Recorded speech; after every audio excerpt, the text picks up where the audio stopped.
Veja no ICL Notícias, segunda edição. Prejuízo e maracutaia.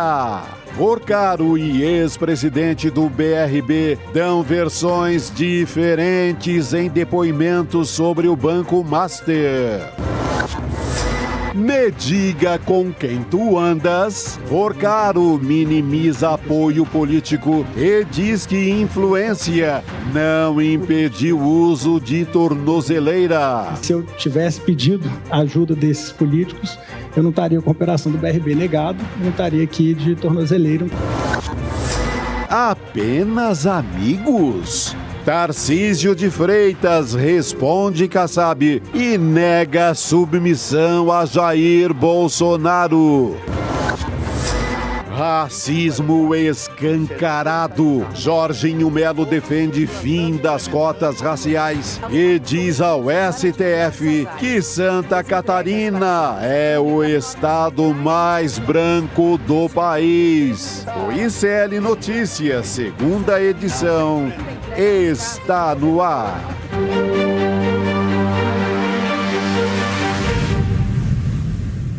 Olá, sextou! Hoje é 30 de janeiro de 2026, seja muito bem-vindo e seja bem-vinda ao ICL Notícias, segunda edição, que, como a Gabi disse, estará de volta aqui na lojinha na segunda-feira. E Rodrigo Viana também retorna de suas merecidíssimas férias, muito bem curtidas, eu tenho certeza.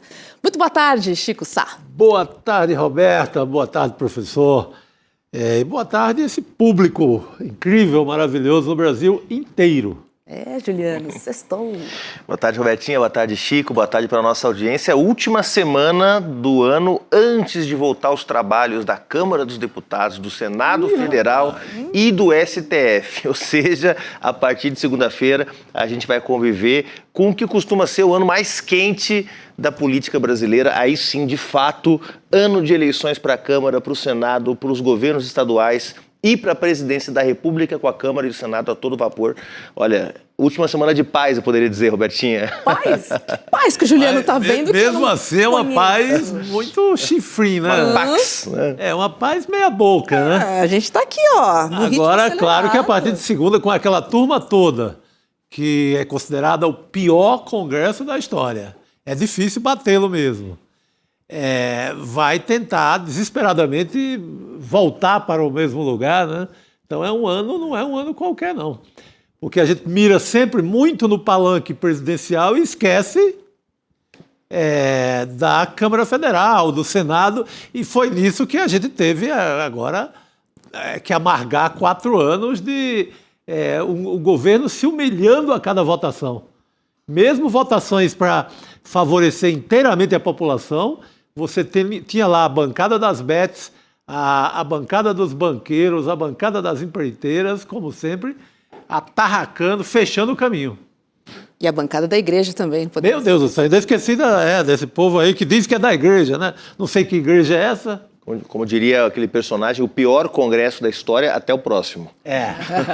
Espere o próximo, né? Adoro. Ai, que saudades do PSDB. Eu acho que a gente não repete. Essa formação agora, ela é medonha. É medonha. E ela é muito ainda sob a influência total de um bolsonarismo mais forte. É o Jair dizendo todas aquelas loucuras dele, aquele negacionismo. É dentro de um festival ali negacionista.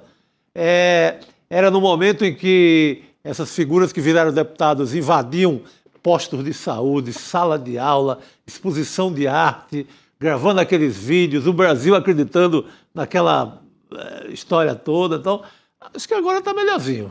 Vamos lá. E a gente começa o N2 de hoje com os novos desdobramentos do escândalo do Banco Master, gente. É isso. Em depoimento à Polícia Federal, o diretor do Banco Central, o Ailton Aquino, afirmou que antes da liquidação, o Banco Master de Daniel Vorcaro tinha apenas 4 milhões de reais em caixa. O valor é anormal, tá? Para uma instituição financeira de médio porte, como o Banco Master.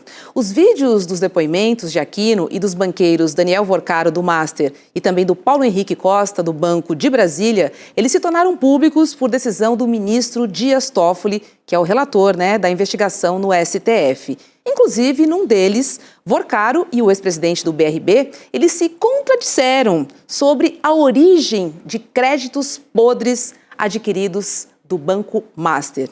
Uma parte dos ministros da corte viram como positiva, a decisão de divulgar os depoimentos.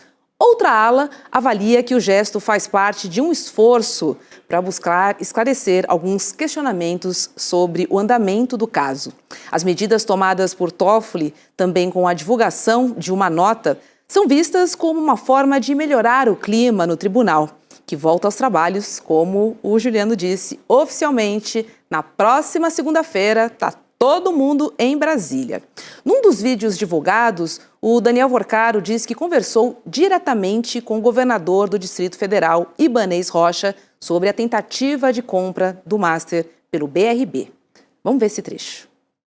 Agora, a questão da dimensão política, o senhor conversou com o governador do Distrito Federal, Ibanez Rocha, sobre a proposta de aquisição do Banco Master pelo BRB, anunciada em 28 de março de 2025? Conversei em algumas poucas oportunidades, sim. Em caso afirmativo, quantas vezes o senhor encontrou ou conversou com o governador Ibanez Rocha entre janeiro de 2024 e novembro de 2025? Peço que indique datas aproximadas, locais e assuntos tratados. O governador foi até a sua casa aqui em Brasília? Já foi à minha casa, se eu não me engano, uma vez. E eu já fui à casa dele e a gente se encontrou poucas vezes. Conversas institucionais, todas na presença também da... Quais os outros políticos, deputados, senadores que o senhor costumava convidar para ir até a sua casa? Aí, acho que pergunta se eu tenho alguns amigos de todos os poderes. Não consigo nominar aqui individualmente quem que frequentava a minha casa. Também não vejo qual relação com o caso. Porque a gente está estudando justamente as suas relações políticas, né? Então, sim, por isso que eu perguntei. Mas sim, você está estudando as relações políticas, mas elas não tiveram nada a ver com esse caso. Pois é, e a gente conversa sobre esse assunto com a advogada Damares Medina, que já está aqui com a gente. Doutora Damares, boa tarde. Eu vou começar perguntando para a senhora. A gente viu aí, no depoimento, que o Vorcaro disse o nome de Ibanez Rocha, mas em relação a outros parlamentares envolvidos, boca de siri. Boa tarde a todas e a todos. Boa tarde, Roberta, Chico, professor. É interessante nós observarmos o quadrante de desenvolvimento desse caso, Quando a Roberta fala sobre os 4 milhões de reais em caixa, quando da liquidação do banco, para quem nos assiste, é importante notar que estamos falando de um negócio de 12,7 bilhões. Esse foi o valor de liquidação do Banco Master para o BRB. E o que significa isso? Que os lucros foram todos privatizados e quando a operação financeira se torna insustentável, um banco público vem resgatar esse banco privado. E chama atenção o movimento do Supremo Tribunal Federal, do relator do caso, de levantar o sigilo dos depoimentos, que é um ponto que nós vimos falando há bastante tempo, porque a sociedade brasileira, em um negócio de 12,7 bilhões, que é adquirido por um banco público, essa socialização dos prejuízos, precisa saber o que está por detrás dessas denúncias. E quando o banqueiro diz, eu tenho amigos em todos os poderes, o que isso significa, Dialoga também com a percepção pública do que é corrupção, de quem rouba a sociedade brasileira. Pois é. Chega uma hora que ele fala que mas não é tanto amigo assim, porque se tivesse, eu não estaria aqui de tornozeleira e tal. Ou seja, ele parte do pressuposto que os amigos da política seriam para protegê-lo mesmo. Aos meus amigos tudo, aos inimigos a lei. Exato. E é interessante a gente notar quando é que o Supremo entra nessa negociação, Porque é praticamente como se o Supremo atuasse como um moderador de danos, um contentor de danos, porque só após a negativa da compra pelo Banco Central é que o Supremo é acionado, avoca a competência e tenta administrar aí essa suposta instabilidade entre os poderes, Banco Central, CVM, bancos públicos, e instaura-se aí uma crise que se torna institucional mas há muito tempo, a julgar pelos 4 milhões em caixa em uma operação de 12 bilhões, era uma crise econômico-financeira visceral. Doutora Damares, boa tarde ou boa noite já.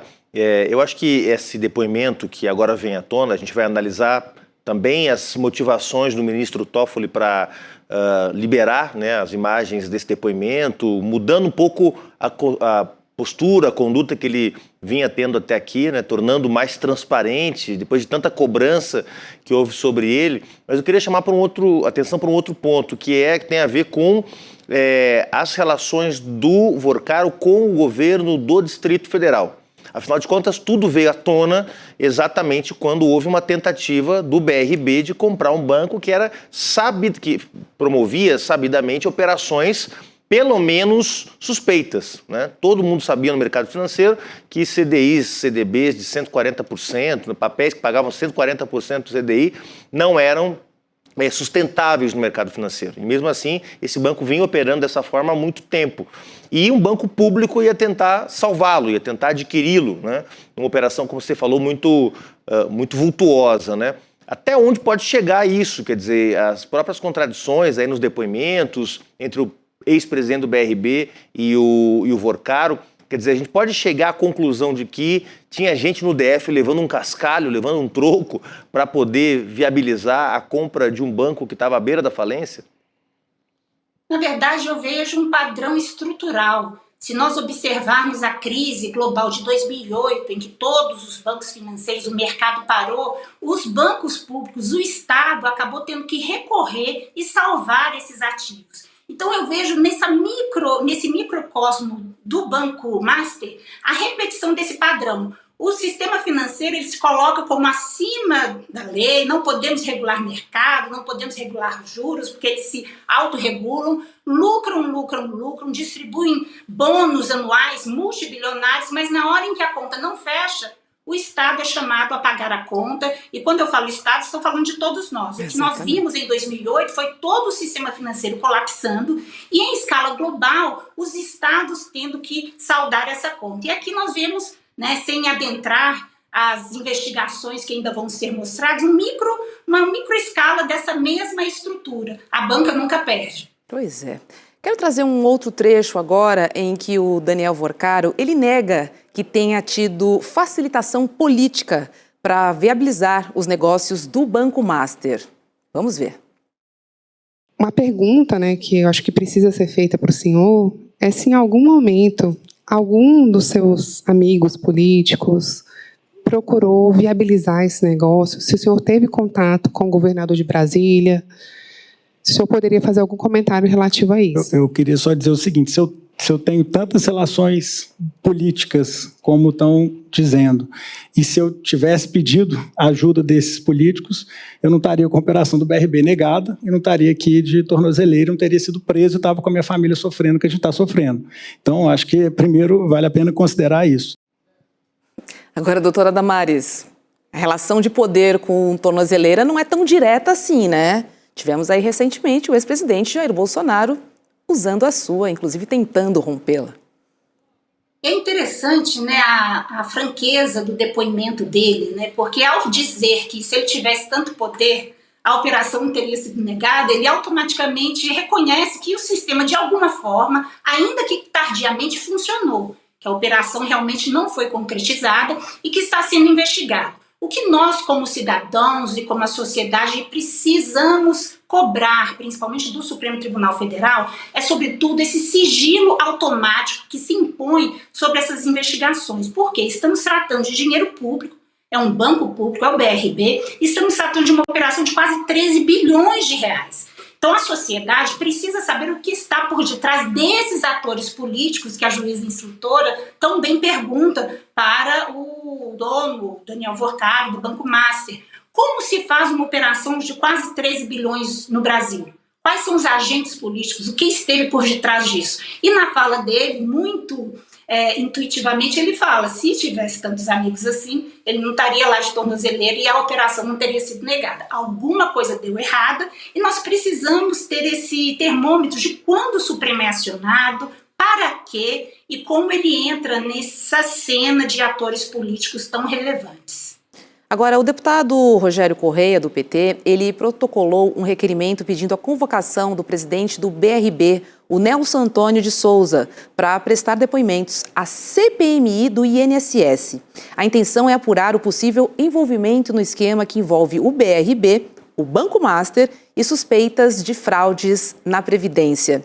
O dono do Banco Master, o Daniel Vorcaro, já foi convocado, tá? E ele vai depor na próxima quinta-feira. Doutora Damares, o que esperar? Qual deve ser a estratégia de Daniel Vorcaro, hein? É interessante porque nós tivemos recentemente essa pesquisa do ICL sobre a percepção de corrupção no Brasil. E a corrupção política saiu em disparado, depois o roubo contra os trabalhadores e, em terceiro lugar, as altas taxas de juros das instituições financeiras e dos bancos. E o que nós vemos é quase uma farra do sistema financeiro. O sistema financeiro brasileiro é muito regulado, ele é muito eficiente, mas nós ainda vemos uma concentração muito grande.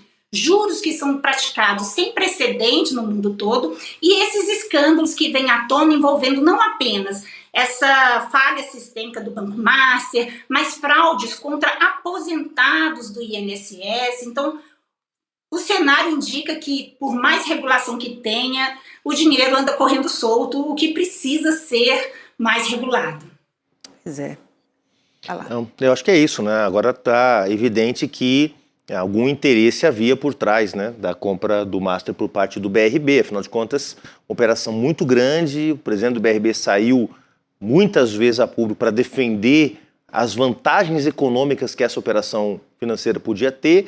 O que ele vai ter que explicar agora na CPI do INSS, Roberta, Chico, doutora Damares, é se ele fez as contas erradas, ou seja, se ele chegou a conclusões de que era um bom negócio porque foi induzido ao erro por alguma análise técnica, ou se ele estava levando alguma coisa para sustentar essa operação que, evidentemente, era uma operação ruim para o Banco de Brasília, né? Agora, Chico, com esse montante, fica muito difícil a gente acreditar que o governador do Distrito Federal não tinha conhecimento desse negócio. Olha, essa história da situação do Banco Master, ela virou até folclore no meio da política e do povo da economia, dos bancos, porque era muito sabido. O Roberto Campos Neto já sabia, como revelou o ICL essa semana, já sabia há muito tempo, todo mundo foi jogando para frente. E aí deve ter sido montada essa operação política para o BRB, comandado pelo senhor Ibanez Rocha, salvar a parada toda.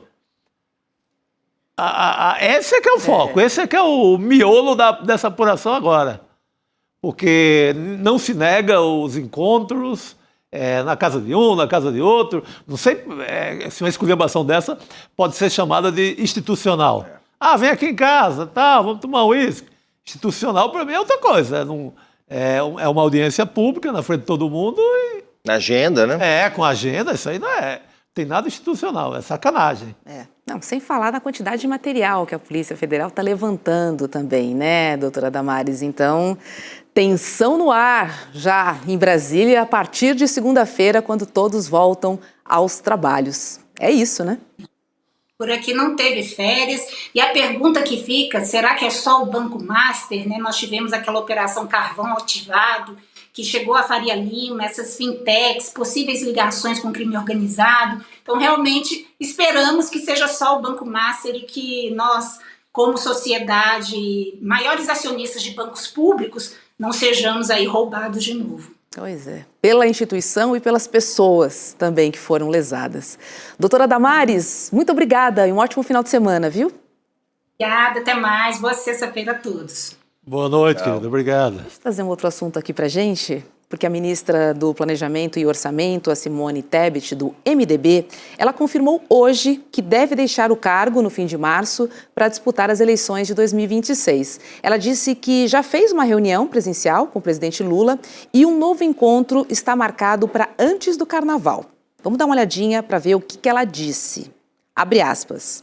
Não chegamos nesse detalhe, se vai ser candidatura ao Senado, ao governo, em Mato Grosso do Sul ou São Paulo. Tá tudo em aberto, né?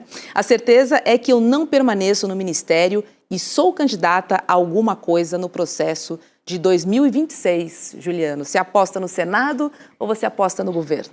Eu acho que antes de mais nada tem que ter um bom debate político com a Simone Tebet. Dos nomes que estão colocados para o debate, para a chapa majoritária de São Paulo, Alguns deles são bastante conhecidos. O presidente Lula é da esquerda em São Paulo.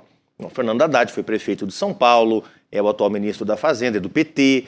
A ministra Marina Silva, ministra do Meio Ambiente em 3 gestões do presidente Lula.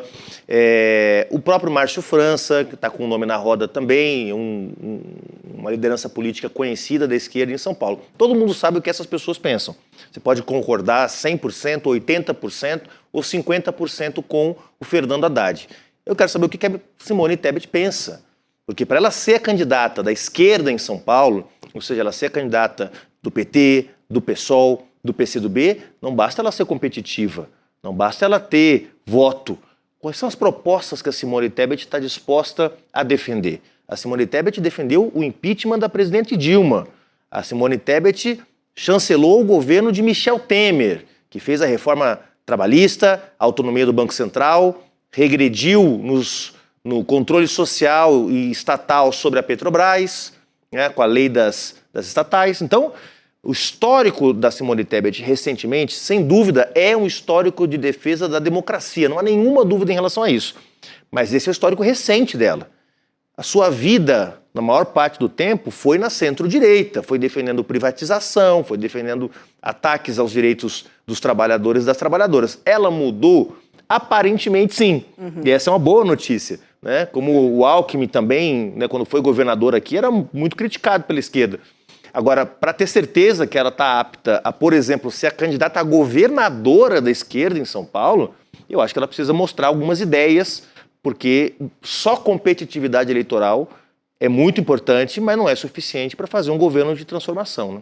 Perfeito. E aí, Chico? Que batata quente, né? Ela demonstrou assim, muita sintonia com o próprio Haddad, com o Alckmin.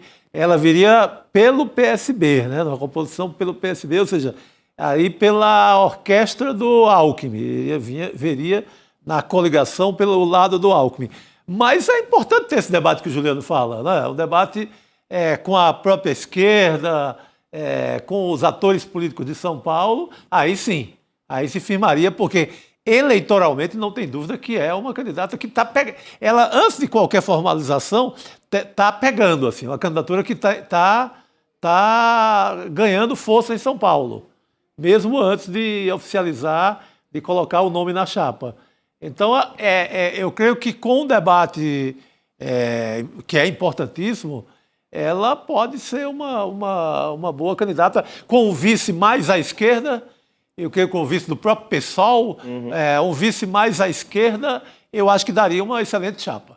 É importante. Para ter um equilíbrio, né? Você pega um nome Simone Tebet, mais centro, né? Com um nome mais à esquerda. Se fosse, sei lá, não chutaria nomes agora, mas com nome firme, muito à esquerda, aí sobraria para o Senado Haddad, o Márcio França e a Marina, também para debater quem serão os dois. Aí acho que temos chapa forte. É muito importante que a gente vote num projeto, né? Não contra alguém. Sim. Acho que está todo mundo cansado desse modo político do Brasil. E infelizmente, Robertinha, a gente está se acostumando com isso. Para derrotar o Bolsonaro, então eu voto no menos pior. Para derrotar o Tarcísio, eu voto no menos pior. Para derrotar... E daqui a pouco, a esquerda só vota em centrão, gente. Ou o Eduardo Paes no Rio de Janeiro é de esquerda. Ou o Helder Barbalho no Pará é de esquerda. Ou a família Calheiros em Alagoas é de esquerda. Veja, uma coisa é que eles tenham defendido a democracia, tenham ficado contra o Bolsonaro e estejam, de alguma forma, sustentando as mudanças que o presidente Lula está fazendo. Outra coisa é achar que na hora do vamos ver, eles vão peitar banqueiro, eles vão peitar poderoso, eles vão peitar empresário que não quer pagar imposto, eles vão peitar as PMs que estão fora de controle muitas vezes em vários estados. Não vão. Isso quem faz é a esquerda. Então, a esquerda tem que ter a capacidade de fazer alianças, de atrair aliados, parceiros para projetos eleitorais, mas não pode abrir mão totalmente do seu protagonismo, entende? Porque senão, quem que vai defender? Sim, senão esvazia geral a própria esquerda. Perde o senso de luta histórica, né, que a gente tem, de fato. E acaba assim, acaba levando a sociedade para uma visão despolitizada, onde é o menos pior e não tem disputa de projeto, de utopia, de sonho, sabe? Sim. Tá faltando a radicalização, né, da imaginação. mas seguimos aqui, vamos ficar de olho. Queria continuar falando de eleições, porque o PL, o partido de Valdemar Costa Neto e também da família Bolsonaro, ele cogita fazer uma aliança com Romeu Zema. E aí, o governador de Minas Gerais seria então o candidato a vice na chapa de Flávio. Essa aliança é a ideia de Valdemar, que admitiu que vai procurar Zema, mas ainda não fez o movimento. É só uma ideia por enquanto.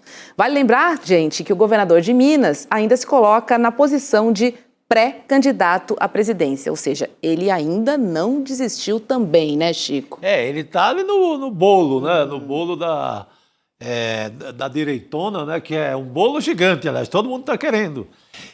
Isso só mostra como o candidato Flávio Bolsonaro é fraco.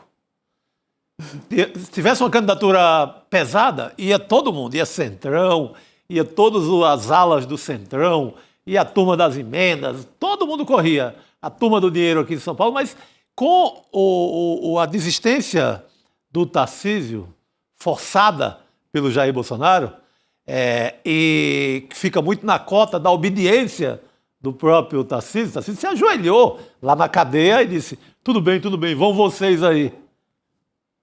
Entregou para o Flávio Bolsonaro a missão, que não é um candidato que une a direita, não é aquele candidato que os caras votem com gosto ali. Não é.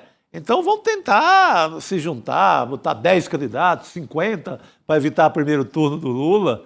E essa chapa aí é possível, o Zema e o Flávio, porque o Zema não vai conseguir uma candidatura própria, de forma alguma. Ainda tem o Ratinho de um lado, tem o Caiado do outro lado, Eduardo Leite.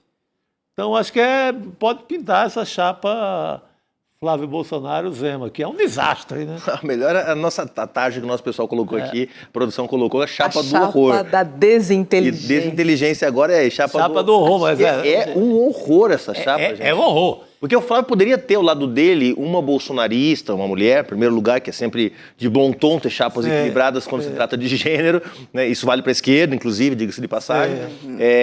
Mas podia ter uma Tereza Cristina, que é uma liderança conservadora da extrema-direita, mas ligada a um setor econômico relevante, que é o agro, a uma região do país que o Flávio mal sabe onde fica no mapa, que é o Centro-Oeste. Ele podia ter, quer dizer, mesmo do sul do país, tem alguns nomes, colocar o Romeu Zema. É um sujeito completamente assim, para fora de Minas Gerais, onde ele goza de alguma popularidade, inexplicavelmente, mas para fora de Minas Gerais, um cara que não agrega absolutamente nada. Vai se criando um cenário de uma chapa e de uma campanha do Flávio Bolsonaro de isolamento. De isolamento, com a parte do Centrão descolando, indo para o Lula já no primeiro turno, e criando condições muito mais favoráveis. Vamos lembrar, pessoal, 2022, o presidente Lula ganhou a eleição por 2% do Bolsonaro, com todo o Centrão apoiando o Bolsonaro. Se tiver um racha nesse Centrão mais direita, mais tradicional, que embarque na campanha do presidente Lula no primeiro turno, ou que faça uma campanha de baixíssima intensidade para um Ratinho ou para um Caiado, pode dar primeiro turno. Pode dar primeiro turno, porque imagina a largada. Começa essa largada... Se você chega ali por maio, junho, uma dessas candidaturas da direita não emplaca, a turma correspondente a ele nos estados abandona. Abandona e corre para o líder da campanha, corre para o Lula.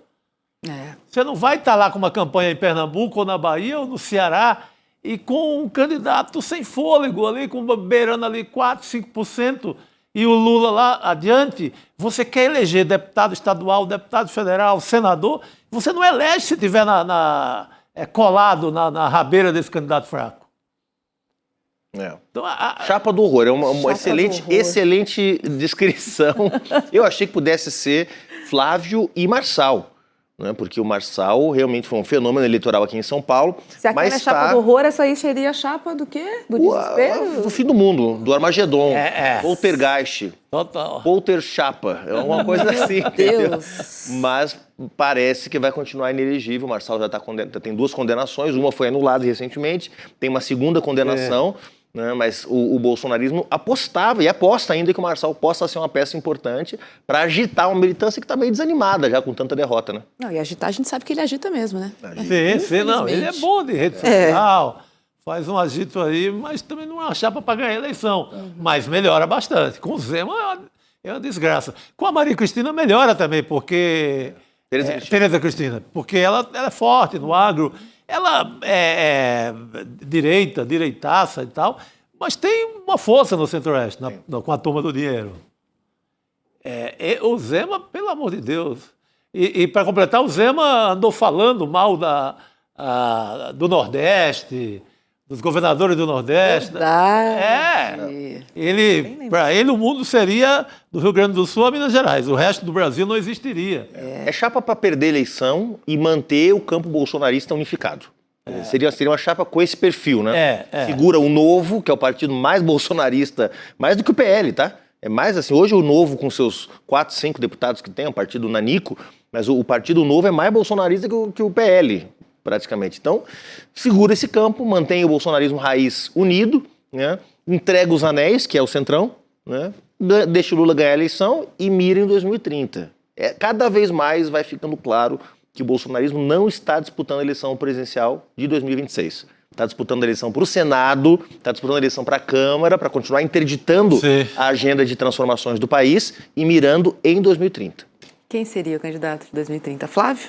Se o Flávio for bem nessa eleição, ele se cacifa, né? Bem, quero dizer, se ele termina com 40% e sai da eleição sem desmaio, sem nenhum grande escândalo, sem nenhuma coisa, ele pode sair cacifado para ser o líder desse campo da extrema-direita, né? Agora, há muitas pendências na vida de Flávio Bolsonaro Meu também, Deus do céu. Então, assim, a gente vai falar muito sobre isso se ele permanecer candidato. Vamos chamar a Juliana Dalpiva aqui. 15 minutos de Juliana Dalpiva contando, nossa colega de ICL. As peripécias do rei do chocolate. Willy Uma síntese. Wonka. Uma síntese biográfica do Flávio, a história dele. A história dele não segura hora nenhuma, né? A história dele é uma loja de chocolate que todo dia era uma movimentação tão grande na loja que parecia que todo dia era Páscoa. Mas, na verdade, eu fiquei em dúvida se era uma loja de chocolate e uma lavanderia. Parecia com as duas coisas ao mesmo tempo. Uma lavanderia de chocolate. Uma lavanderia de chocolate. É isso. Então, ele teve o caso da rachadinha. Você tem a própria mansão que ele mora em Brasília. O pai mudando mal explicado. O pai mudando o delegado, mudando a autoridade, intervindo ali em STJ para segurar o processo dele no Rio. Então, é uma candidatura... E o mais grave, Chico, que eu acho que a gente também vai perdendo um pouco a memória, porque é tanta coisa, homenagem e a relação dele com Adriano da Nóbrega, o miliciano, chefe do escritório do crime, que foi homenageado pelo Flávio Bolsonaro e que tinha parentes no gabinete do Flávio Bolsonaro. Então, de todos eles, a verdade é a seguinte, de Carluxo, Eduardo, Jair, Michele e sei lá mais quem nunca escondeu suas relações com a milícia foi o Flávio. Nunca escondeu suas relações com Queiroz, que era o homem da rachadinha, miliciano, de Rio das Pedras, Adriano da Nóbrega, família lotada no gabinete do Flávio. Então... Você tem imagens do Queiroz sacando dinheiro e depois pagando as escolas dos filhos do Flávio. Então, é uma capivara sem fim que o bicho tem. Eu até citei a mansão que ele mora, porque assim, gente... BRB. Combinar... É um financiamento do BRB que eu queria o financiamento daquele também. Todo mundo quer. Atuou como advogado e me dizer que esse dinheiro é como parlamentar? Assim, difícil de explicar. O mesmo BRB aí do Ibanez Rocha. E ainda tem... Não, esse vai enfrentar uma denúncia por dia. Que tem. Deixa eu trazer uma boa notícia pra gente. É a seguinte, o senador Ciro Nogueira perdeu o primeiro dos 4 processos que ele tem contra o ICL. Ciro, que é o presidente do Progressistas, ele acionou a justiça por meio de uma queixa-crime depois de uma reportagem investigativa dos nossos colegas queridos, o Leandro Demore, o César Calejon e o Flávio VM Costa, tá? A reportagem trazia o relato de um piloto que afirmou ter transportado dinheiro vivo destinado a Ciro Nogueira. Segundo a testemunha ouvida pelo ICL, o dinheiro enviado por Primo e Beto Louco, acusados pela PF de chefiarem esquema do PCC, seria uma propina ao senador. Na decisão, a juíza responsável pelo caso ressaltou que não encontrou indícios de dolo de crimes contra a honra, o que inviabiliza o prosseguimento da ação aberta por Ciro Nogueira. Vamos ver um trechinho aqui da decisão. Olha só o que ela disse. Este procedimento é a essência do animus narrandi, que caracteriza a manifestação de imprensa voltada para a informação. A imputação de crimes contra a honra pressupõe que o agente tenha agido com o fim de atingir a honra alheia, elemento que inexiste quando se constata que a finalidade primária era de relatar um fato de interesse público ou controverso. É o seguinte, quando eles não gostam, ataca a honra, né? Assim, quando não interessa, tira do ar.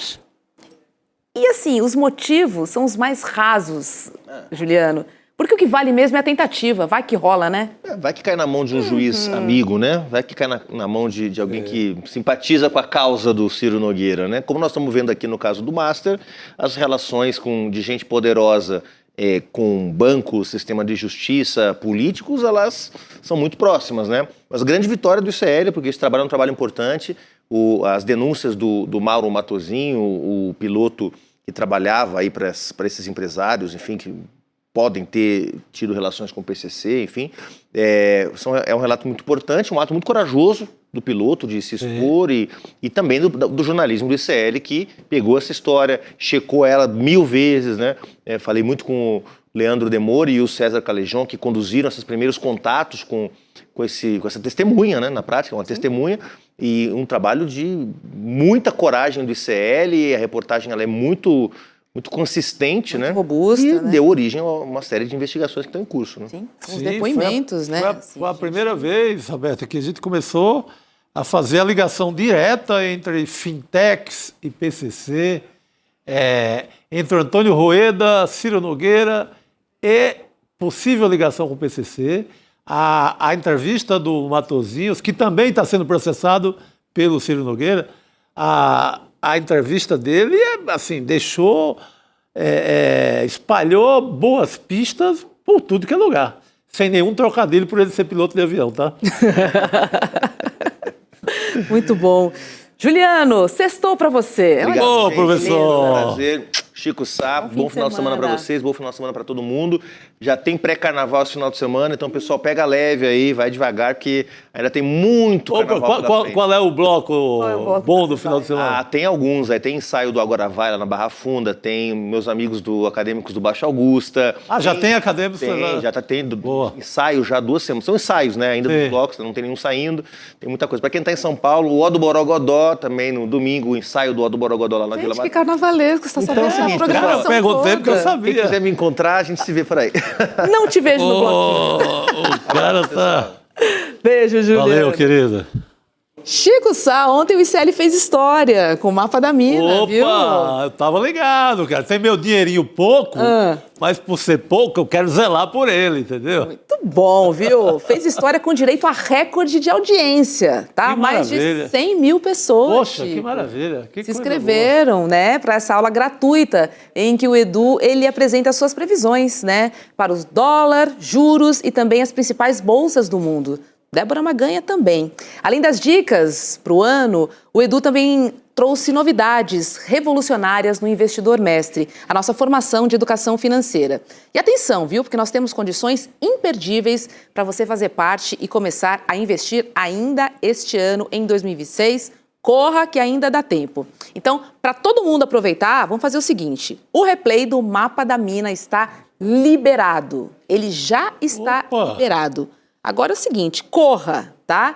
Para aproveitar essa oportunidade, porque a aula fica disponível por um tempo limitado.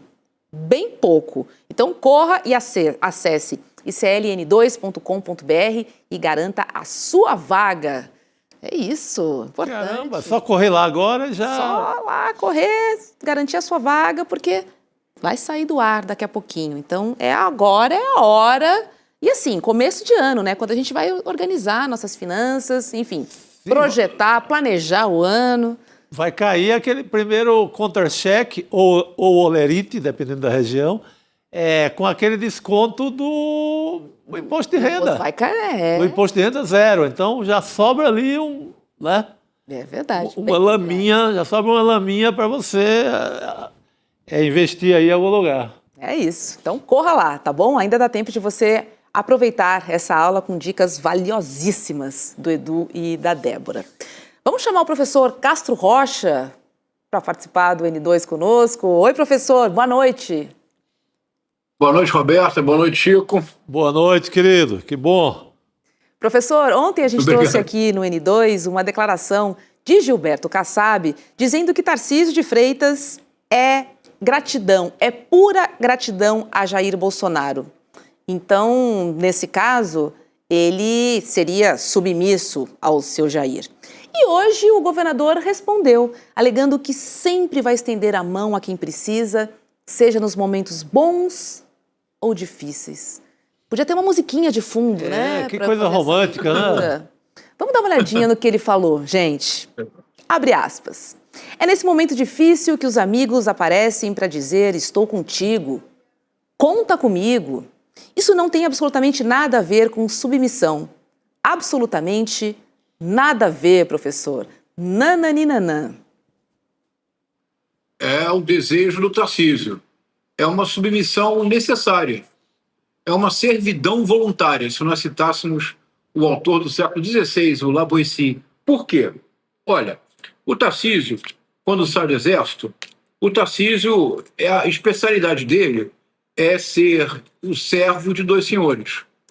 Ele trabalhou no Ministério dos Transportes, no famoso DENIT, no governo da presidente Dilma Rousseff, continuou trabalhando com o presidente Michel Temer, foi elevado a ministro no governo Jair Messias Bolsonaro, não existia politicamente, era apenas apresentado como um técnico, um gestor eficiente para o ministério que ele ocupava, e graças ao Jair Messias Bolsonaro, ele foi eleito governador de São Paulo, um estado que ele sequer conhece.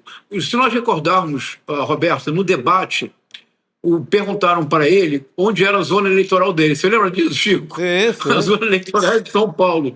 Ele não sabia dizer, Chico. Aí um jornalista ajudou. Não lembro. Imaginemos, Pinheiros. E ele ficou atônito, porque se perguntassem para ele onde ficava Pinheiros em São Paulo, ele ia ter que usar um GPS. Então, ele não teria sido eleito sem o Bolsonaro. Ele tem uma lição importante. Os políticos do campo bolsonarista que enfrentaram o Bolsonaro desapareceram. Joyce Hasselmann, todos desapareceram, simplesmente sumiram.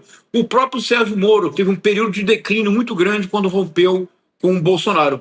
Isso, se você me permite, Roberta, para complementar a resposta, na pesquisa do ICL, que eu recomendo muito, da República Brasileira, como a mentalidade do brasileiro, há um dado muito interessante. No campo que nós consideramos como da direita, a maioria absoluta é a direita de ordem e autoridade, 30%. Seria a extrema-direita bolsonarista, punitivista, bandido bom, bandido morto, privatização, sem direitos para trabalhador. É 30%.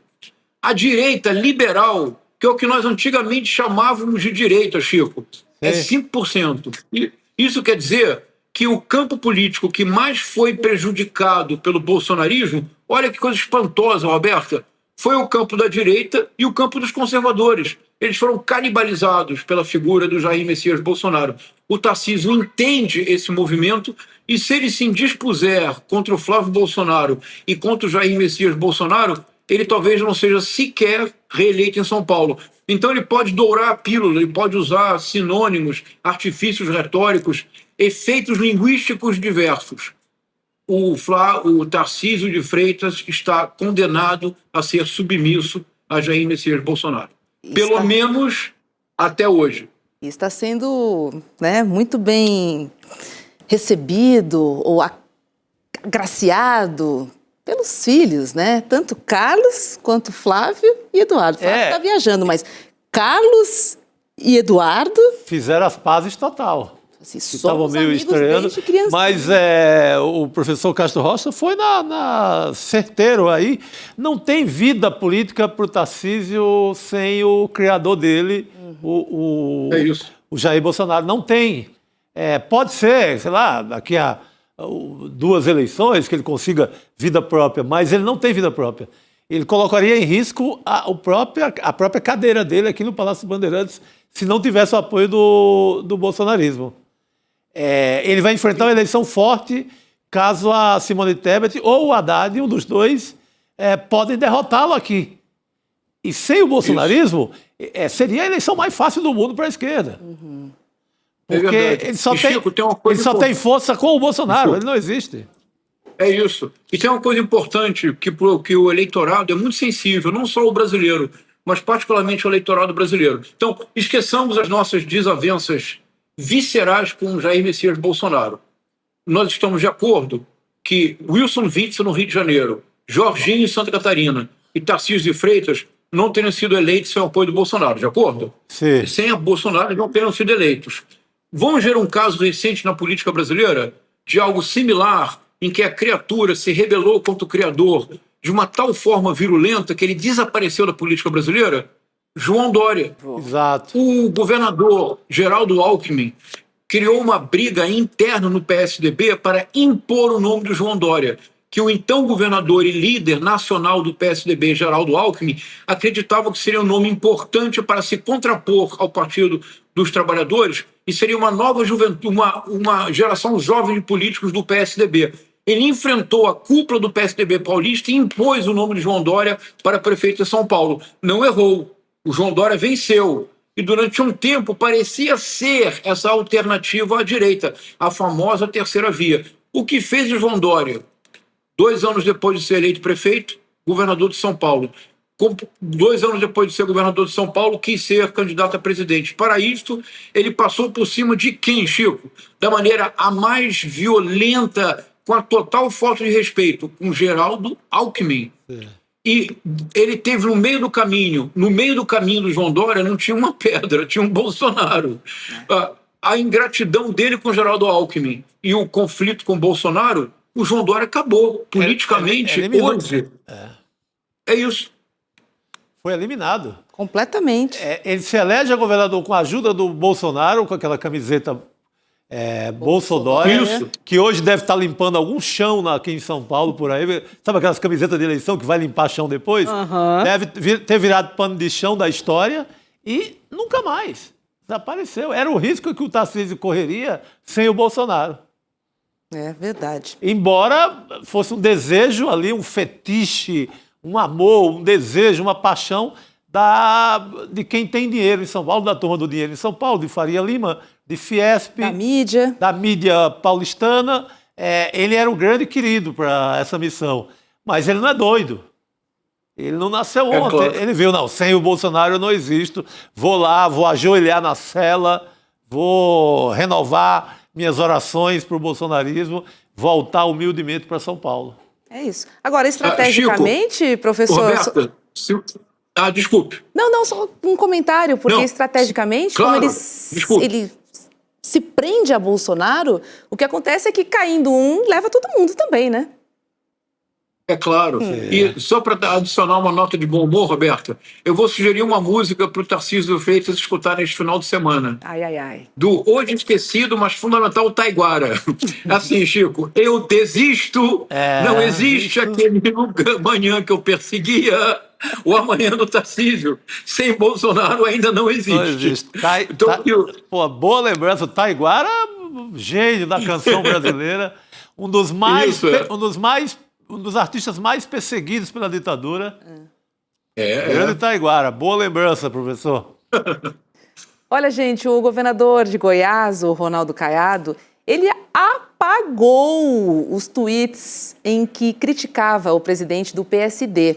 Eu lembro que Caiado se filiou, ao partido essa semana e se coloca como uma das opções de Kassab para uma candidatura presidencial, assim como os governadores Eduardo Leite e também o Ratinho Júnior. Então, o que acontece? Para não pegar mal, o Caiado vai lá e apaga tudo, apaga. Esqueçam o que eu escrevi. Mas é o seguinte, a gente tem o print e o print é eterno. Bota na tela aí, olha só que beleza. Kassab é o cafetão do Planalto. Agiu assim com o PSD e agora com o PL. Gente, o Caiado ainda apagou postagens em que diz que Kassab é um homem sem posição, de caráter líquido e que se molda ao formato do poder. Deletou, professor, como se a gente não tivesse memória e os prints que são eternos. Nós temos os prints. O Ronaldo Caiado é um fenômeno curioso. Eu estive há pouco tempo em Goiânia e conversei muito com algumas pessoas sobre o Ronaldo Caiado. Há 2 semanas eu estava em Goiânia. O Ronaldo Caiado, em primeiro lugar, agora lembrando de Gilberto Gil, Chico, vamos fazer a louvação do que merece ser louvado. Temos que louvar o Ronaldo Caiado, até já falamos disso, Roberta. Ele é o político mais constante da história do Brasil. Nem no período imperial houve um político tão constante quanto o Ronaldo Caiado. Em 1989, ele obteve escassos 2% de votos na eleição presidencial. Em 2026, se ele insistir, ele obterá os mesmos escassos 2% de votos. O fenômeno do Caiado, esse fenômeno ilustra muito bem, Chico, como que a figura do Bolsonaro literalmente canibalizou todo um campo e, de uma certa forma, abduziu. Se em Porto Alegre os bolsonaristas pediam auxílio aos alienígenas para manter Bolsonaro no poder, o Bolsonaro abduziu o campo. Porque, veja, o Ronaldo Caiado foi líder da UDR, lá atrás, década de 80, da União Democrática Ruralista. E em 89, como líder da UDR, se candidatou à presidência. Já foi senador, já foi deputado, governador 2 vezes, reeleito no primeiro turno em Goiás. O Ronaldo Caiado é um médico, durante a pandemia não se submeteu ao Bolsonaro. O Ronaldo Caiado tem luz própria. Agora, o fenômeno que aconteceu, na disputa pelo espólio do Bolsonaro, Romeu Zema, Caiado, Ratinho Júnior, o Eduardo Leite nem tanto, eles caíram numa armadilha que eu acho que, de uma certa forma, vai tornar a vida deles politicamente muito difícil. Eu acho que há boas possibilidades do Caiado abrir mão da candidatura presidencial e se eleger senador por Goiás, que ele se elege facilmente. Porque, por exemplo, se nós virmos as últimas atitudes desses governadores, Roberto, são desastrosas. O Ronaldo Caiado colocou o chapéu do MAGA, como o Tarcísio de Freitas ou o Romeu Zema. Sim. O Ronaldo Caiado apoiou o tarifaço, como o Romeu Zema, Ratinho Júnior e Tarcísio de Freitas. O Ronaldo Caiado foi o primeiro político, não esqueçamos isto, o primeiro político em rede nacional a pedir por uma anistia foi o Ronaldo Caiado. O Ronaldo Caiado fez uma aparição em podcasts de extrema-direita defendendo a anistia. Ou seja, o Ronaldo Caiado, sem necessidade de fazê-lo, também se submeteu à pauta bolsonarista na tentativa de herdar os espólios dos votos do Bolsonaro. Por que isso foi uma armadilha? Porque desde sempre o Bolsonaro jamais indicaria um sucessor que não fosse da sua família, como aqui muitas vezes nós conversamos. Chico, e agora fica com esse papinho, né? Contra a polarização. Como se nunca tivesse sido aliado de Bolsonaro. É incrível. Meu Deus do céu, não, ele entrou de vez, ele entrou pesado. Ele era o homem, o slogan dele, dos vídeos dele famosos em 89, era o homem do cavalo branco. Ele vinha ali como um príncipe do Piquizal de Goiás, ali num cerrado, num cavalo branco e tal, era o apelo dele. E ele pertencia à União Democrática Ruralista, que era como fosse, era uma entidade de classe, que representava toda a propriedade rural do Brasil, os latifundiários. A galera grana, né? Que faz o Caetano Veloso, numa música chamada Vamos Comer, criar um verso que ele citava o PT e a UDR, que ele falava, e quem vai equacionar as pressões do PT, da UDR e fazer dessa vergonha uma nação. Era uma fé ali do Caetano que os extremos pudessem gerar alguma coisa de proveitosa para o país. Não aconteceu nada disso. Nesse caso aí, o profeta Caetano não acertou, né? Acho que por nosso bem. Mas eu gostei que vocês estão muito musicais, Chico, eu não lembrava. Vamos comer. Ele cantava com Luiz Melodia. Uau! Vamos aproveitar, então, esse momento cultura para trazer literatura para a nossa conversa, professor? A gente preparou uma análise sobre o caso Master, citando textos de Eurídice Fontella e Immanuel Kant. Vamos primeiro com Kant. Abre aspas. 2 coisas enchem o ânimo de admiração e veneração sempre nova e crescente. Quando mais frequente e persistentemente a reflexão ocupa-se com elas, o céu estrelado acima de mim e a lei moral em mim. Professor, ajuda a gente aqui. Vamos lá. Deixa eu só dizer, Chico e Roberto, eu estou muito feliz hoje. É um privilégio poder falar com uma audiência tão qualificada quanto o ICL, de uma poeta tão maravilhosa quanto Eurídice Fontella, e a partir do Kant. Então vamos lá. Roberto, todo mundo vai entender. Em 1781, o Kant produziu uma das maiores obras da filosofia, que é a Crítica da Razão Pura. E a intenção do Kant com a Crítica da Razão Pura era tentar compreender como é que se pode ter um conhecimento que nós chamaríamos hoje de científico, que o Kant dizia, um conhecimento sobre o qual se possa ter certeza absoluta da sua veracidade. Dizia o Kant que o que nós chamaríamos hoje de conhecimento científico, a razão pura, ela necessariamente parte do campo da experiência possível, isto é, dos 5 sentidos. Então, qualquer conhecimento de caráter puro ou científico necessariamente parte da empiria e constrói abstrações, isto é, parte do concreto, do palpável para gerar conceitos.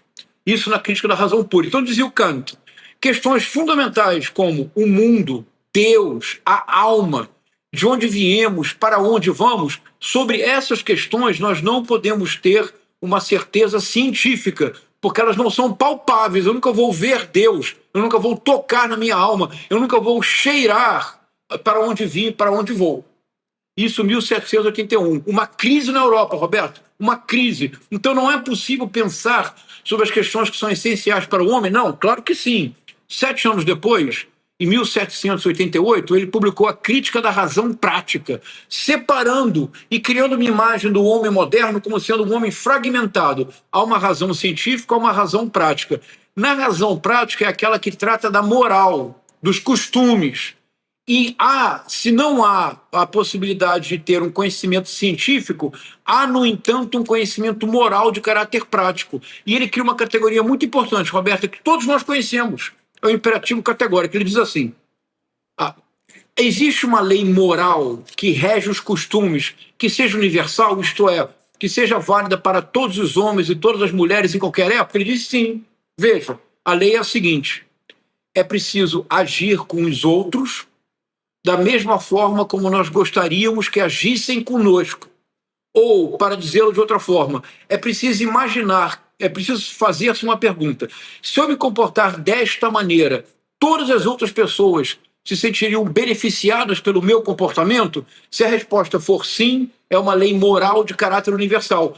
É uma bela adaptação do princípio básico da ética cristã, que é uma ética que contém uma frase, e essa frase mudou o mundo, Chico, é amar ao próximo como a ti mesmo.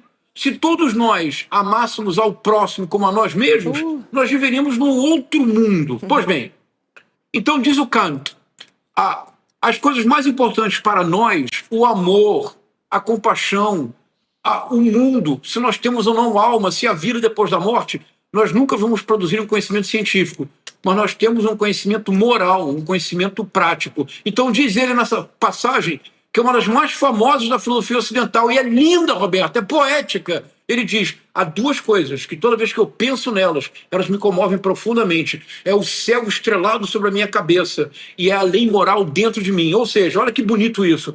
Existe uma regularidade no universo. Os planetas não se movem aleatoriamente. As marés têm um fluxo contínuo influenciado pela Lua, pelos astros. Existe na natureza, o que é fora de mim, uma ordem. E é dentro de mim, há igualmente uma ordem, é a lei moral. Tratar os outros como nós gostaríamos que nos tratassem. Isso, portanto, tem valor universal. Não é um conhecimento científico, mas é uma lei moral. Bonito, não é, Roberta? O céu estrelado sobre a minha cabeça, a lei moral dentro de mim. Muito lindo, professor. É poético, não é, Chico? Lindo, Muito e bom. o chat Agora- aqui está amando. Agora, Inclusive a sua Roberta. camisa, viu? O chat já comentou aqui. Estão amando também. Roberta, agora vamos ler, Chico, para mim, um dos poemas mais comoventes da poesia brasileira. 4 versos. Nos 4 versos da Eurídice Fontella há um universo. E ela estudou filosofia, Eurídice Fontella. É uma poeta que nasceu em 1940, faleceu muito jovem, em 1958. Tem uma poesia absolutamente fascinante que eu recomendo muito que as pessoas leiam. Você vai ler agora, na minha opinião, um dos poemas mais agudos e sensíveis da poesia brasileira. Vamos lá, Eurídice Fontella. Deixa eu me preparar para esse momento. Olha só. 2 coisas admiro: a dura lei cobrindo-me e o estrelado céu dentro de mim. Pronto. Roberta, nesses 4 versos da Euridice Fontela, todo o escândalo do Banco Master se esclarece. Vamos lá. Em primeiro lugar, Chico, ela inverteu a lógica do Kant. Para o Kant, é o céu estrelado sobre mim e a lei moral em mim, o externo e o interno, o todo e o indivíduo, unidos pela possibilidade de encontrar leis universais. A Euridice Fontela, de maneira absolutamente genial, ela inverte, Roberto. Ela diz assim: 2 coisas admiro. A dura lei cobrindo-me. Não é mais a lei moral em mim, é a dura lei cobrindo-me. Sabe por quê, Roberto? Porque no Brasil, no país da desigualdade, da hierarquia, de passado escravocrata, a lei moral não está dentro de mim. Não é a lei moral aquela que faz com que eu me comporte de uma maneira universal. É a dura lei, Roberta. Num provérbio brasileiro que resume o Brasil numa síntese da sabedoria popular. Aos amigos, e poderia ser a máxima do Daniel Vorcaro: aos amigos, tudo. Aos inimigos, a lei.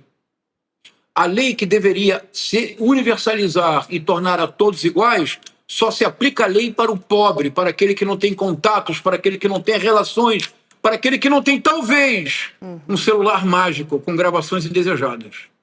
Então, diz a Euridice Fontela, o que é a dura lei cobrindo-me. Olha o vocabulário que ela usa. Não é o céu estrelado sobre mim, é a dura lei que me cobre, que me torna desigual, que não permite que eu seja um cidadão como todos os outros. Diante disso, qual é a solução que nós temos num país como o Brasil, Chico? O que eu posso ter dentro de mim é o estrelado céu. É a imagem impossível de uma ordem igual para todos. É só no estrelado céu, porque lá o sol que ilumina o Daniel Vorcaro, Chico, também ilumina a mim, a você e a Roberta. E este sol que ilumina a Roberta, a você e a mim, em breve, deverá iluminar o Daniel Vorcaro, esperamos, a partir de grades. Será um sol que nascerá quadrado.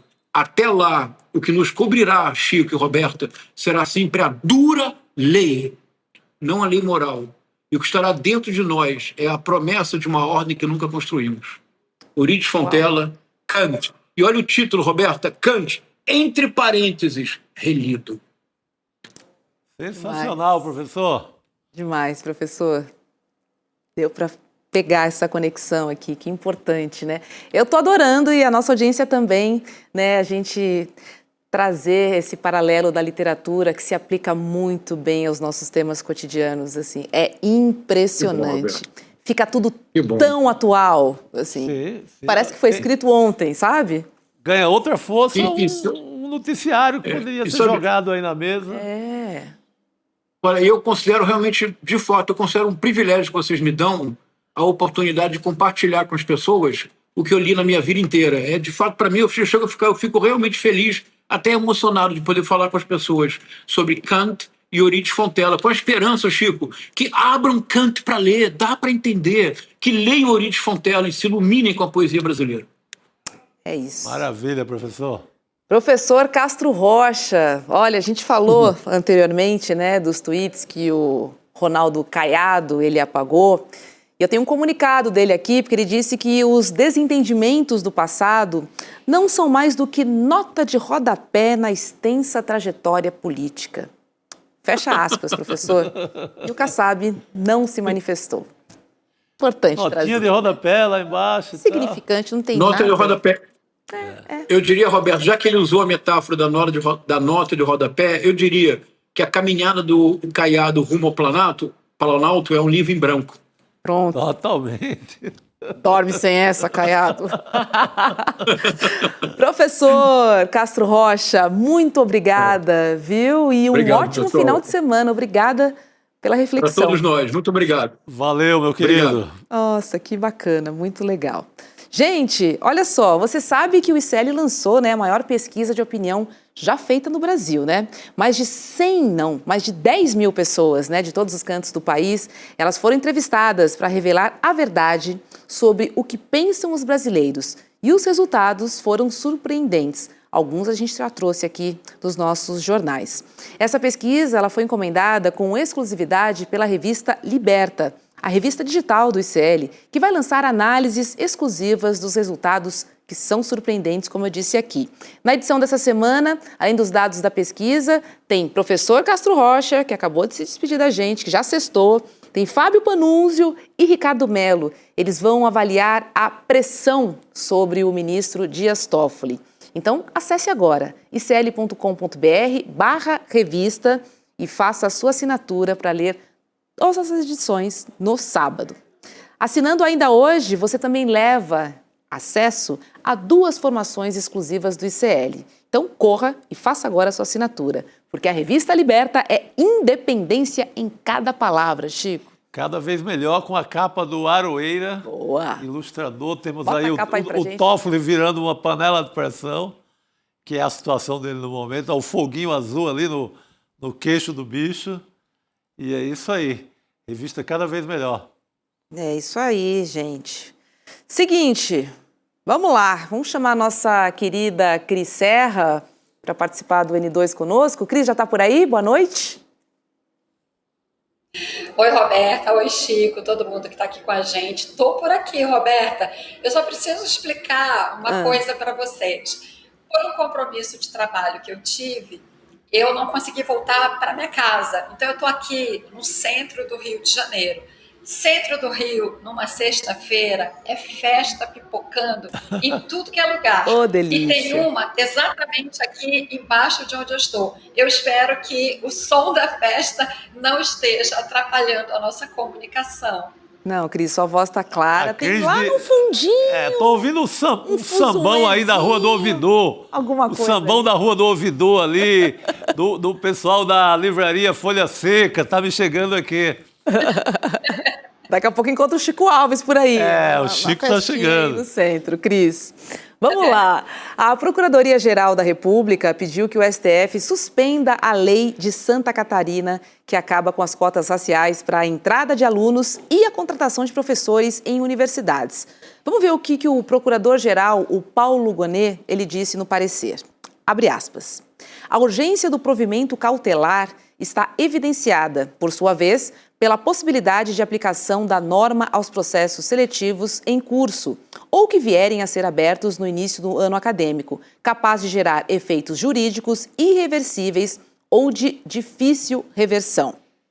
E aí, para justificar ao STF a criação da lei, né, de cotas, o governador Jorginho Mello, do PL, ele afirmou que Santa Catarina possui a maior população branca do Brasil, Chico, e tem a 5ª menor desigualdade de renda entre brancos e pardos e pretos. Então seria entre brancos e negros, né? Porque negros são pretos e pardos. Porém, gente, esses dados que o Jorginho trouxe, eles estão errados, tá? Primeiro que o estado com maior população branca aqui no Brasil é o Rio Grande do Sul, de acordo com o IBGE, né, de 2022. Então, Jorginho, não deu. E segundo, dane-se, tem mais branco ou tem menos branco. Também não É uma lei importa. de 2012, sancionada pela Dilma, está valendo, tem mudado a história da universidade brasileira e tem que continuar. E é uma ação afirmativa importante, né? Desculpa, Cris, me antecipei aqui, Não, mas é isso. Obrigada. porque Eu tenho mais branco? Isso não é desculpa, não é por aí. E teve outra do Jorginho, viu? Ele falou que 81,5% da população catarinense se declara branca, enquanto pretos e pardos representam 18,1%. Mas o censo mostra que 76,3% dos catarinenses se declaram brancos, enquanto 23,3% se declaram pretos ou pardos. Ai, Cris, juro, é difícil, é muito difícil. É muito difícil mesmo, eu entendo completamente a indignação de vocês, concordo inteiramente com o que o Chico falou. Esse governador de Santa Catarina, né, é um bolsonarista assim, raiz. Essa atitude dele explicita bem o que é o bolsonarismo, né, que tem um fundo racista, né? O bolsonarismo, na verdade, o extremismo de direita, esse pano de fundo racista em várias políticas, medidas adotadas, né? Durante o governo Bolsonaro, a gente via isso constantemente nas falas de ministros e de políticos, evidentemente. No Congresso, na época, o atual governador de Santa Catarina era senador. A gente via isso nessas falas, tal como a gente vê em políticas agora do segundo governo Trump. Do primeiro também, mas agora está tudo muito mais explícito. Então, isso é suco de extremismo de direita. Importante destacar aqui que a Secretaria de Educação de Santa Catarina foi contra essa medida, né? Ainda assim, foi ignorada, o parecer da Secretaria de Educação foi ignorado pelo governador e ele levou adiante a medida. É claro que eu estou falando do extremismo de direita, e é claro, quem é o autor, quem foi que propôs essa lei? Um deputado do PL. De onde mais poderia sair uma ideia dessa? Alex Brasil, do PL de Santa Catarina.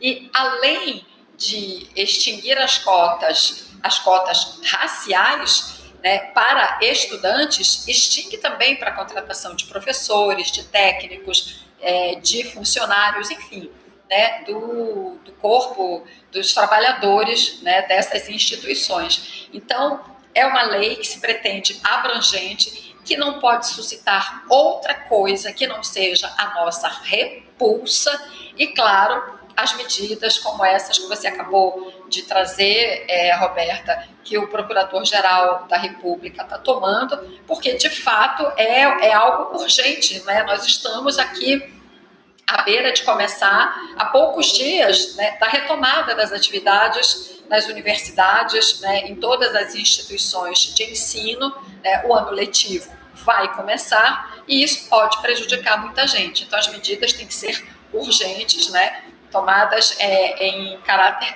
cautelar, né.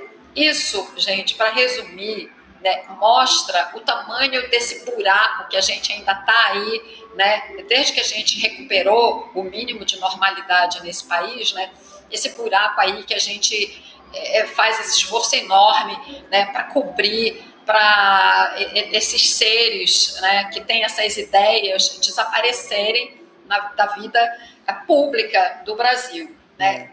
E pelo que a gente está vendo, não, né? Toda vez que a gente acha que está avançando, que já não vai ver uma ideia um projeto desse, que é claramente inconstitucional, né? Vem alguém e se atreve a propor, sim, isso, porque, infelizmente, encontra respaldo de parte da sociedade. Mas é aquilo que o Chico falou, né? É inconstitucional porque foi a partir de uma discussão no Supremo Tribunal Federal que levou alguns anos, em 2012, finalmente, o Supremo, então, declarou que as cotas para estudantes negros, indígenas, né, as cotas raciais ou cotas étnicas eram constitucionais, porque a ação naquela época no Supremo foi justamente para questionar se as universidades podiam adotar esses programas de ação afirmativa. E o STF disse com toda clareza que, sim, esses programas são constitucionais. A partir daí, houve a aprovação da lei a que o Chico se referiu, que inclusive expandiu os programas de ação afirmativa para outras situações, não apenas nas universidades, mas contratação no serviço público, etc. E a Dilma sancionou a lei. Então, olha, isso foi em 2012, gente. Nós estamos em 2026. Olha o tamanho do retrocesso que essas forças do atraso extremistas querem impor, se não a todo o país, porque evidentemente não podem fazer isso, mas ao Estado, a um ente federativo, né? E ainda por cima com essa mentira, né, sobre a proporção da população, que, como muito bem disse o Chico, independentemente do tamanho da população negra de um estado, né, ela precisa se beneficiar de uma lei que é constitucional. Só para encerrar, uma nota aqui que não me escapou. Essa coisa da superioridade, né, da população branca em Santa Catarina, a superioridade numérica, isso é dito com orgulho por essas pessoas, né?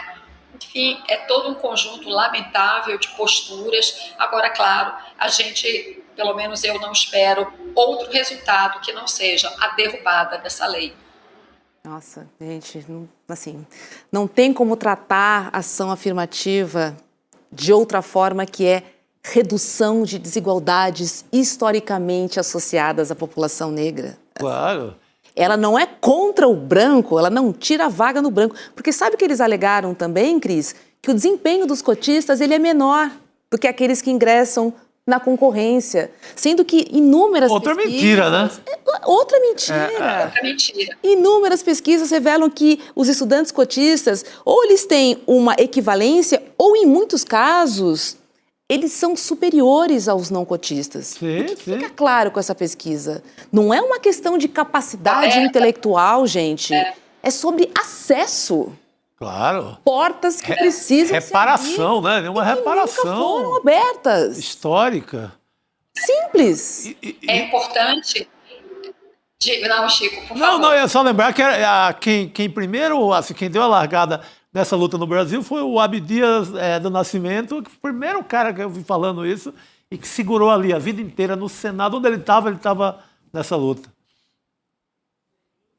E, Chico, é importante trazer aqui também isso que a Roberta falou sobre o rendimento dos cotistas. Durante a discussão no Supremo Tribunal Federal, se as cotas, né, as políticas de ação afirmativa eram ou não constitucionais, o Supremo, naquela época, ele promoveu uma série de audiências públicas para tratar do assunto, para discutir o assunto amplamente, né, com ampla participação da sociedade. E foram professores, reitores e alunos de universidades onde as cotas já estavam implementadas já há bastante tempo, o que permitia fazer a avaliação do resultado delas. E esse foi um dos resultados. Eu me lembro que o representante da UERJ, Universidade Estadual do Rio de Janeiro, levou exatamente este dado, do desempenho dos alunos cotistas superior à média dos outros estudantes, né? Seja porque agarraram essa oportunidade com muito empenho, com muita força, né? Seja lá qual for a razão.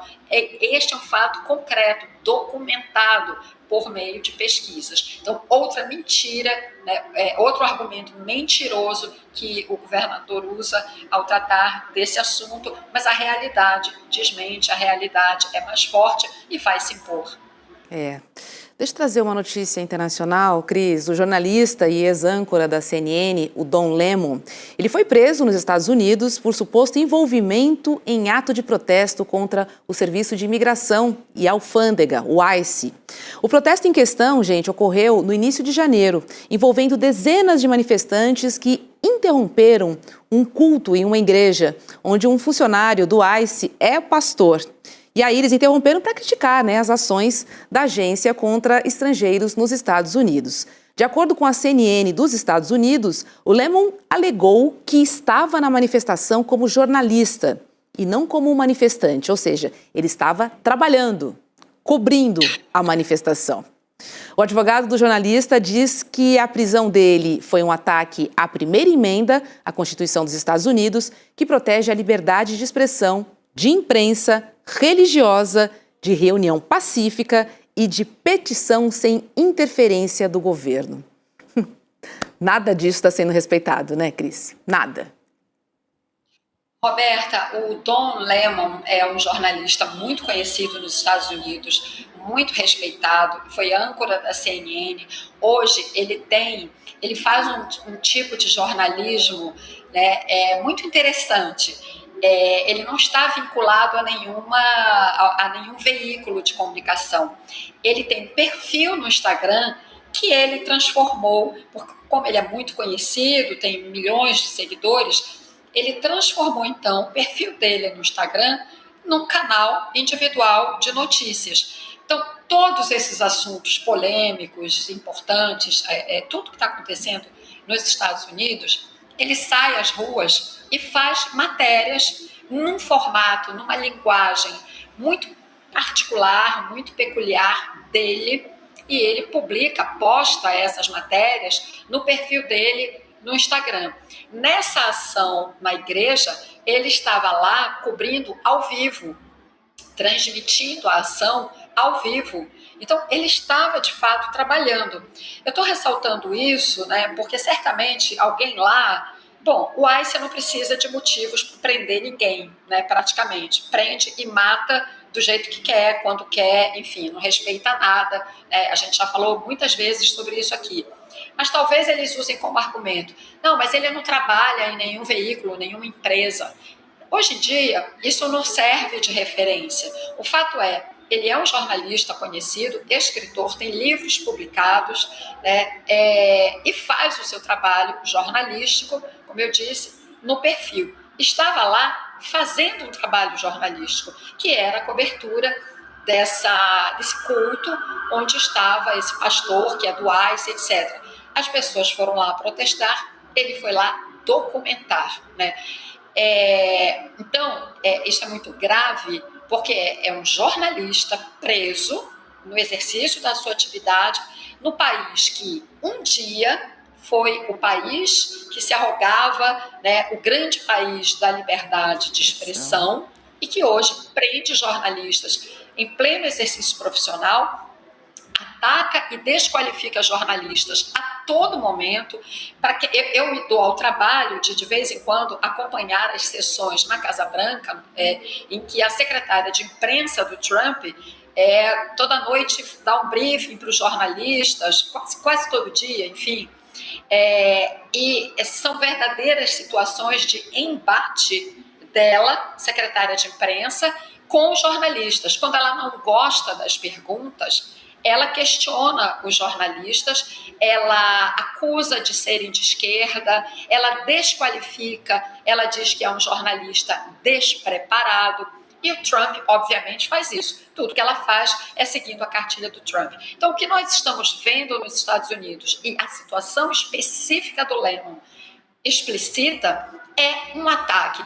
A imprensa é um dos alvos preferenciais da extrema-direita. A extrema-direita precisa, a todo tempo, descredibilizar o trabalho da imprensa, porque assim ela desqualifica o que é informação, o que é fato, o que é verdade, que são elementos essenciais para você construir confiança dentro de uma sociedade. Confiança sem a qual democracia não existe. Por isso, a imprensa é um alvo permanente da extrema-direita, em especial nós estamos vendo isso no governo Trump. E o caso do Lemon, de fato, explicita isso de uma maneira muito grave. Um último detalhe, a maneira como o governo dos Estados Unidos se referiu a ele num post em rede social. Alguém ligado ao governo, não lembro agora exatamente quem, postou algo assim: quando a vida te dá limões, porque lemon é limão em inglês. Ou seja, usando uma linguagem completamente debochada, inapropriada, para se referir a um jornalista que tem seu trabalho reconhecido pela sociedade, pelo público dos Estados Unidos. Sabe que hoje falei com alguns amigos, eles me disseram que o Trump já persegue o Lemon há pelo menos uma década, Chico. Caramba. Não é de hoje essa história. Ela só se concretizou hoje. Sim. E a gente sabe o que o Trump faz com os considerados inimigos, né? Tanto que ele tinha um programa e o Trump chamava de programa anti-Trump. Assim, além de achar que tudo gira em torno dele. Tudo é sobre ele. Tudo é sobre ele, Cris. É isso, agora vamos ver como é que os coleguinhas, né, os outros coleguinhas vão reagir. Porque é importante que, né, a imprensa, a mídia, enfim, se una. Tem um apoio Isso total. não pode acontecer. Isso não pode acontecer. Como os colegas e como os veículos vão reagir a isso, né? Porque até então o que a gente tem visto, né, por parte da mídia norte-americana é uma tolerância excessiva com os demandos de Trump. Claro, alguns veículos são de amigos dele, né, são ligados a ele, então não se pode esperar outra coisa. Mas ainda a gente acha, pelo menos, que ainda existe algum resquício de independência em alguns veículos norte-americanos. É isso que a gente precisa ver agora, como é que eles vão se manifestar em relação a isso. É isso. Deixa eu mandar um beijo pro meu amigo que me mantém atualizada, né, sobre as coisas que acontecem nos Estados Unidos, Antônio Isopério. Obrigada, viu, minha fonte querida. Cris, pode ir pra festinha, é só descer as escadas. Opa! Aquela roda de samba. Um beijo pra você, bom finde. Beijo, querida. Ó, tem uma última nota. A defesa de Jair Bolsonaro pediu ao STF autorização para que o ex-presidente possa receber a visita de quem? De quem? Nicolas Ferreira. Chico Sá. Picareta visita picareta. Exatamente. A solicitação foi direcionada ao ministro Alexandre de Moraes, que nesta semana, a gente lembra, negou, né, encontros com Valdemar Costa Neto e também com o senador Magno Malta. Na semana passada, o Moraes proibiu a realização de manifestações no entorno da Papudinha e determinou a retirada de apoiadores que estavam acampados no local. Olha... Eu acho que ele vai levar um presentinho da Clava Forte Bank, que é a fintech da Igreja da Lagoinha. Acho que ele vai levar um presentinho para ele. Clava Forte Bank, juro. Eu não aguento. Igreja com banco, meu Deus do céu. Né? Sem imposto, sem prestar conta. É por isso que ele não queria taxasse Pix, nem nada disso. Né? Paraíso. Sextou, e hoje é dia de Cine ICL, o seu encontro com o melhor do cinema aqui na tela do ICL. Todas as sextas, às 7 horas da noite, coladinho aqui no N2, tá? É tempo de estourar a pipoca. E hoje a gente vai reapresentar o documentário Ayahuasca, a expansão da consciência. Vamos ouvir o convite do Duda Leite para a sessão de logo menos. O nosso destaque de hoje é o filme Ayahuasca, Expansão da Consciência, do cineasta brasileiro Fausto Noro. O filme narra uma viagem bastante pessoal do diretor que faz um tratamento com ayahuasca em busca de cura, principalmente para o difícil relacionamento dele com seu pai. Não saiam daí porque, após a exibição do filme, eu volto para conversar com o escritor e jornalista Marcelo Leite, um dos maiores especialistas em psicodélicos do Brasil, autor do livro Psiconautas. Muito bom, né? Então, Nossa, e o Marcelo sabe tudo. O Marcelo tem... Esse Psiconautas é um livraço. Tem o novo livro dele sobre o culto à Jurema, que é uma planta do sertão nordestino que dá ali um licor, uma bebida que era ainda cultivada pelos indígenas da região. Então, esse cinema está bem acompanhado. Esse cinema está demais. Ó, e para você não perder, acesse o grupo exclusivo de WhatsApp. Entra lá em icl.com.br/cinegrupo, tá? Lá você também recebe conteúdos exclusivos e o link para acompanhar a exibição. Ó, tudo na bandeja no grupo de WhatsApp do Cine ICL. Chico, obrigada pelas 2 semanas ao seu querida, lado. Boas férias. Obrigada. Aproveite, muitas jurubebas, muito champanhe, coisas finas. Coisas populares, tudo que você tem direito. Oba, mas eu volto pro carnaval. No carnaval estarei de volta. Beijo pra você. Obrigado, querido. Foi muito bom. Beijo, comunidade. Obrigada pela companhia. E até mais, hein? Bom fim de semana pra todo mundo. Tchau. Uau, que evento foi o Mapa da Mina. Dezenas de milhares de pessoas aprendendo de uma maneira super simples, super fácil o que está acontecendo nos mercados, o que está acontecendo na economia do Brasil e do mundo. E aprendendo também como elas podem navegar, seja com seus investimentos ou com seus negócios, nesses momentos de incerteza, nesses momentos de turbulência. Foi maravilhoso e os comentários não param de chegar. Era um evento que não teria replay, mas muita gente está pedindo para assistir de novo, para fazer mais anotações, né? E também para chamar amigos e amigas para assistir. Se você quer aproveitar essa chance, a gente liberou o replay do Mapa da Mina por um período bem curto, mas dá para assistir ainda.